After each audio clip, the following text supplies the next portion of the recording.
Cultures tolerate sexual activity. In some areas, it is viewed as acceptable for married adolescents to engage in some form of sexual intimacy. Sex existed before Christ. This means that it existed before marriage. If there was a problem with this, we will already be extinct, because they will punish us in some way. Sex is a natural act, required to continue as a species. In this time, we as humans didn't fall to catastrophe. If premarital sex was fundamentally an issue to human life, we would have gone extinct already. Premarital sex being wrong to me is a non sequitur argument. How can, with no consequence for the action, the conclusion be that it is not okay? People engage in premarital sex every day, but then are still welcome into the very institute by the community that believes it to be wrong. They are still getting married with no substantial consequences for premarital sex. Not everyone is sexually compatible. Let's say you wait until your wedding night to have sex, only to learn that your partner, who you worked so hard to save yourself for, is not the best in bed. Not a great kisser, and overall not what you expected intimately. Sex is only great when the chemistry is there, which is why many couples that wait to have sex often later file a divorce. According to Christian Mark, PhD of Physiology Today, perceiving sexual compatibility with a partner has been shown to be related to sexual satisfaction, such that the more sexually compatible you are, the more sexually satisfied you are. And researchers have constantly found that sexual satisfaction is also significantly positively related to relationship satisfaction. If you aren't happy in a relationship, chances are you will not stay in a long-term relationship. Early marriage leads to high divorce rate. As shown in a report by Family Study, people younger than 24 have a 32% rate of divorce within their 5 years of their first marriage, and 20 to 24 have a 50% chance of divorce.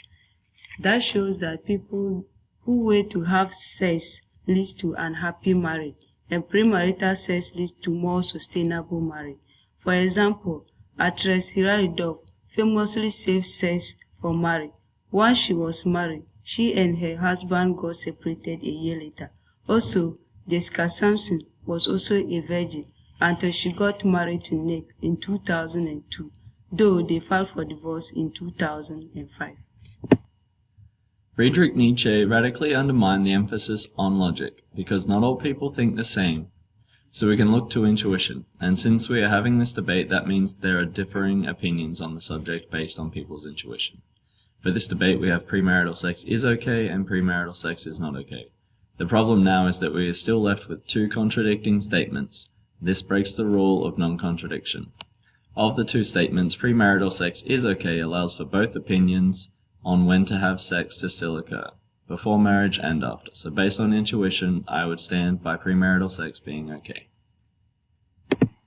Sexual and reproductive health is a human right.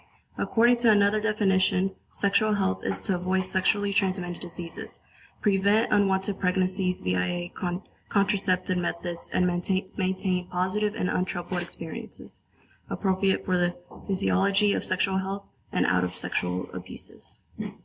In What I Owe to the Ancients, Friedrich Nietzsche said it was Christianity with its heartfelt resentment against life that first made something unclean for sex. It threw filth on the origin, on the essential fact of our life. There is no passage in the Bible that clearly states premarital sex as a sin against God. The association between sin and premarital sex is a new Christian idea. Sex is healthy and natural. Human beings reproduce sexually, which means that each of us is almost certainly the result of a sexual union.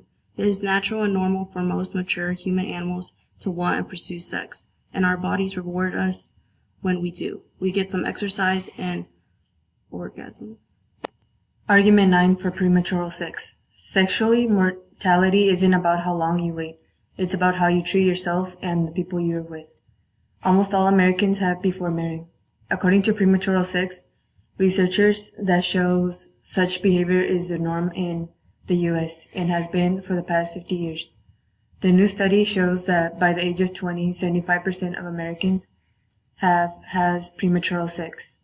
That number rises to 95% by the age of 44. In conclusion, applying ideas from Nietzsche's Beyond Good and Evil text, we can say that the noble soul is the creator of their own values, and the actions engaged in are only to be judged by themselves, and the approval of these actions is not required by others. Actions are always ambiguous, always inscrutable, so the action of premarital sex does not affect the fundamental certainty which a noble soul has about itself. Something which is not to be sought is not to be found, and perhaps also is not to be lost.